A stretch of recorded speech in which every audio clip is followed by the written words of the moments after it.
I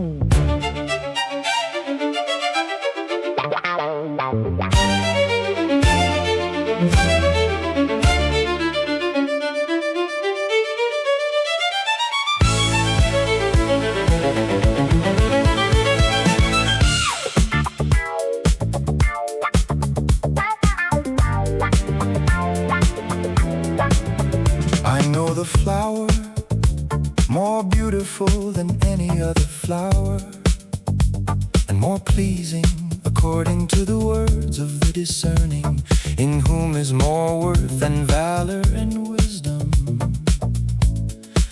And she must rightly carry greater praise than any other in the world that one might know how to choose.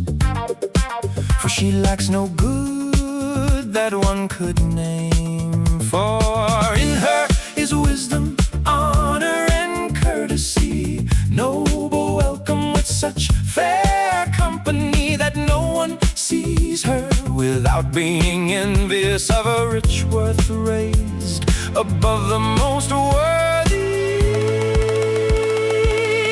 And I tell you truly that never did one find a flower who seemed so graceful and surpassing in graciousness, nor who with semblance sweet and gay and pleasing knew how to raise her worth and her valor as much as she does. For one cannot write down her good qualities nor recount her beauty.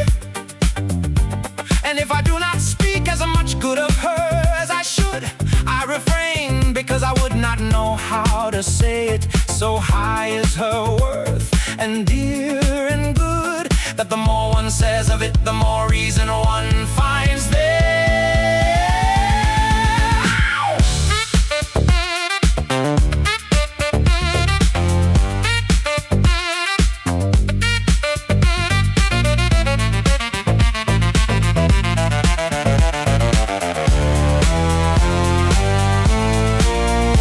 And whoever might wish to ask me of this flower, what she is and whence, my knowledge tells me well. But whoever asks me seems undiscerning, since one hears so much said of her high worth. For she is at the summit of worth, whoever may grieve for it, and every worthy man must have a great desire to see with his eyes her whom all joy guides. The fair flower in the meadow where she blooms, for which I shall always be desirous, since whoever sees her will always be joyful.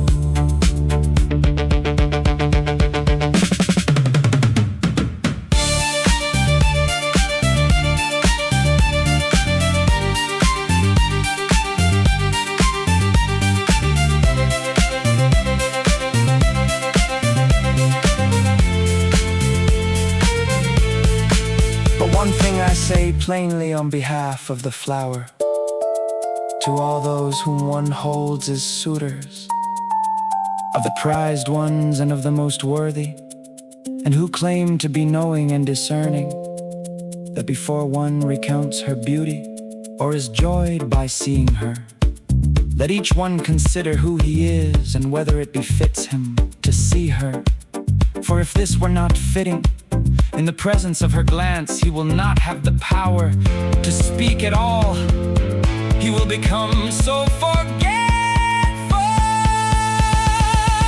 And it is very ugly that in the presence of such a fair flower, a man should be placed with so much affliction that he cannot at least speak and show what is fitting, nor is it right in such a bright mirror, that any man should gaze or look upon himself, if he is not her lover and servant in good worth.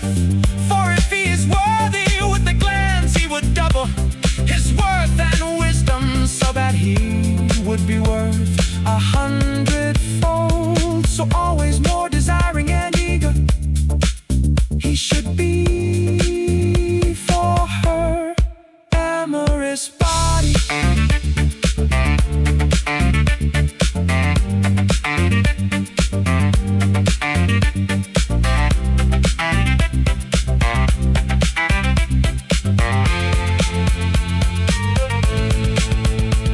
immortal song, go, take the straight road, there toward us stick, where fine, sovereign worth sojourns and lies, with the best who ever